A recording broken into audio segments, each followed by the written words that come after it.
धन्यवाद चेयरमैन साहब। मैं आपका ज़्यादा वक्त नहीं लेना चाहता हूं क्योंकि मेरे पार्टी के वो नेता भी बोल चुके हैं और मैं सिर्फ इतना ही कहना चाहता हूं कि ये बहुत ही बढ़िया बिल है जो सारे इस देश के कम से कम 65% लोगों को इसका लाभ का हम अपेक्षा करते हैं। और मैं एक बड़े दुख के साथ कहना पड़ता है कि बिल पे चर्चा कम हो गई और यादव जी तो हमेशा बड़े खामोशी के साथ शांत रीति से बात करते हैं, लेकिन उनका अटैक सिर्फ कांग्रेस और कांग्रेस पार्टी, आपने क्या किया, हमने क्या किया, मोदी जी ने क्या किया, नेहरू जी ने क्या किया, इस पे ही जाते हैं। मैं कल भी उनका भाषण बहुत गंभीरता से सुना जो निचले हाउस में वो कह रहे थे।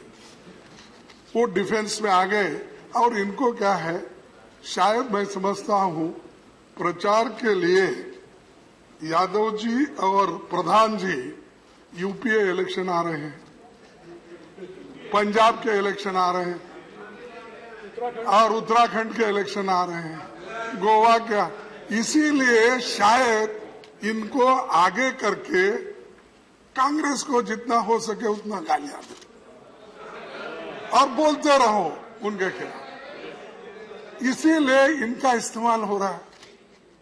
तो मैं आपसे पूछना चाहता हूं, इस 60-70 साल से माननीय एलओपी हो रहा है, इस तरीके के शब्द मत यूज करिए, थोड़ा मेंबर्स की भी इज्जत रखिए। ठीक है, नहीं भाई ठीक है, ठीक अगर गलत है निकाल दो, लेकिन मैं उनकी इज्जत करता हूं। मालूम है हम पब्लिक अकाउंट्स कमेटी में मैं जब चेयरमैन था तो यादव साहब आते थे, हम किस ढंग से वहां पर चलाते थे उनको सभी मालूम है। मेरे को दूसरों की सर्टिफिकेट की जरूरत नहीं, शायद वो सर्टिफिकेट देंगे। तो मैं यही चाहता हूं कि बैकवर्ड क्लास के एक मूवमेंट सिर्फ एक स्टेट में नहीं चला। अभी देवेगौड़ा जी ने कहा कि उनके पास, हमारे एरिया में नहीं, उनके एरिया में 8 जिले में मिलर कमीशन का जो रिपोर्ट था, वो मिलर कमीशन के रिपोर्ट के आधार पर मैसूर महाराजा ने वहां पर रिजर्वेशन दिया। तो Mysore Maharaja has given reservation based on Miller Commission, and that was implemented the Madras presidency, mostly Karnataka, that South Karnataka and Madras area and other places, but not in my state, that is Hyderabad state.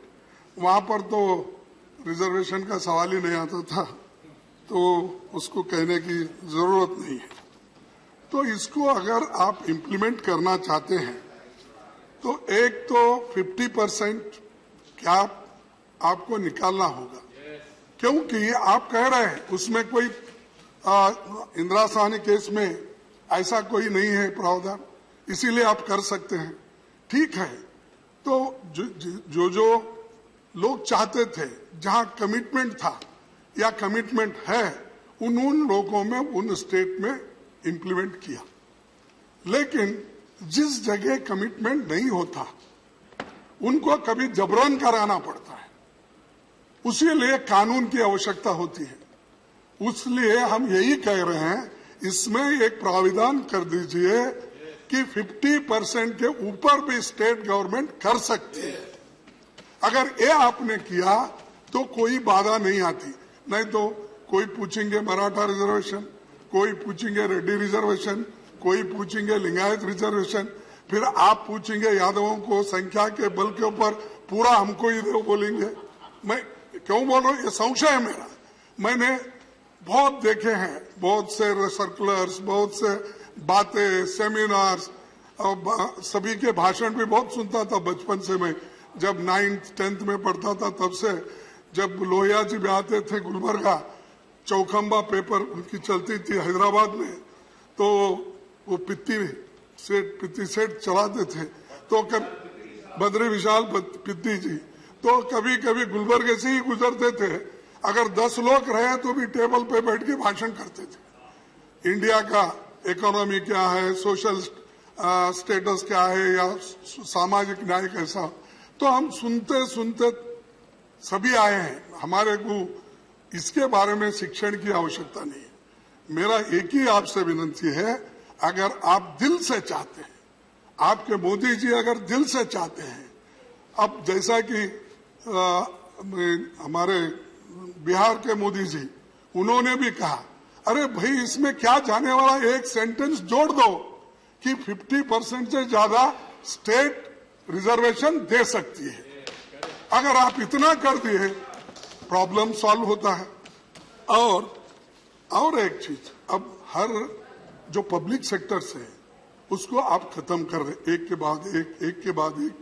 उसमें हो सकता है, not only insurance, bank है, air India है, और दूसरे railways में भी है, दूसरे भी है।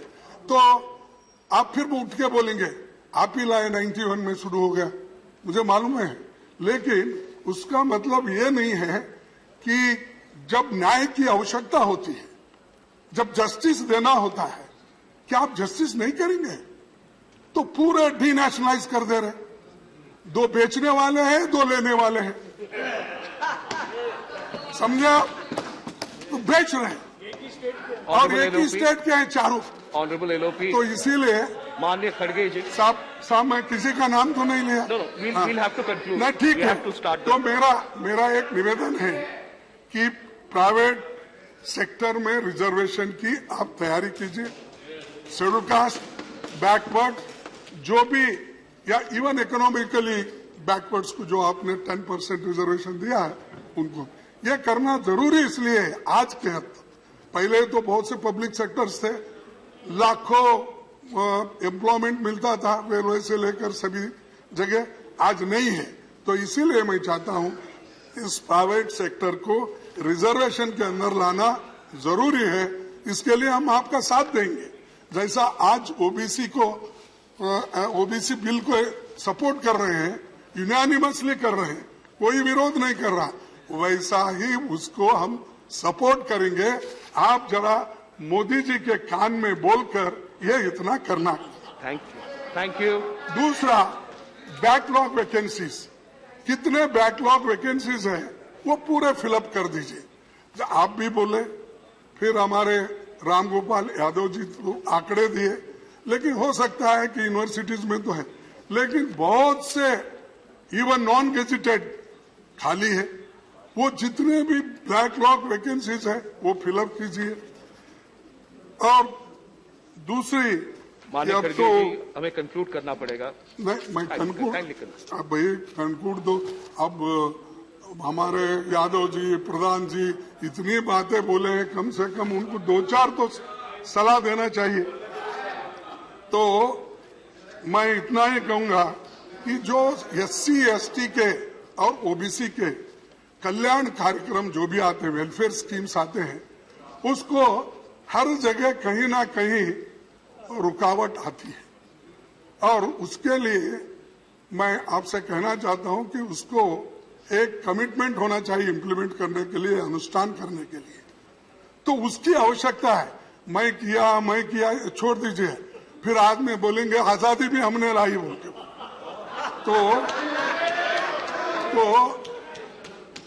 तो अध्यक्ष महोदय, आखिरी में यही कहूंगा कि ये तो लोगों के कल्याण का एक बिल है और इसको इम्प्लीमेंट करना जरूरी है। इसके लिए जो भी आपको व्यवस्था करना है वो भी कीजिए। इसलिए मैं एक शेर कहूंगा, मंजिल बहुत दूर है, रास्ता बड़ा कठिन है, फिर भी हमें पहुंचना है। दिल मिले या ना मिले, कम से कम हाथ मिलाते चलो। Thank you.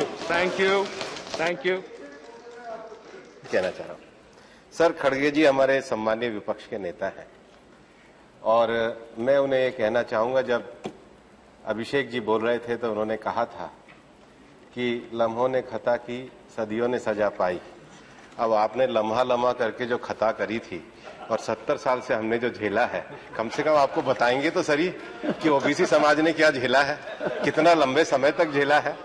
दूसरा विषय मैं कहना चाहता हूं कि हम एक फेयर, कम से कम ये सरकार ओबीसी के योजनाओं को इम्प्लीमेंटेशन करने के लिए एक कॉन्स्टिट्यूशन मैकेनिज्म तो लेके आई है, उसका तो आपको स्वागत करना चाहिए। धन्यवाद। Thank you honourable minister.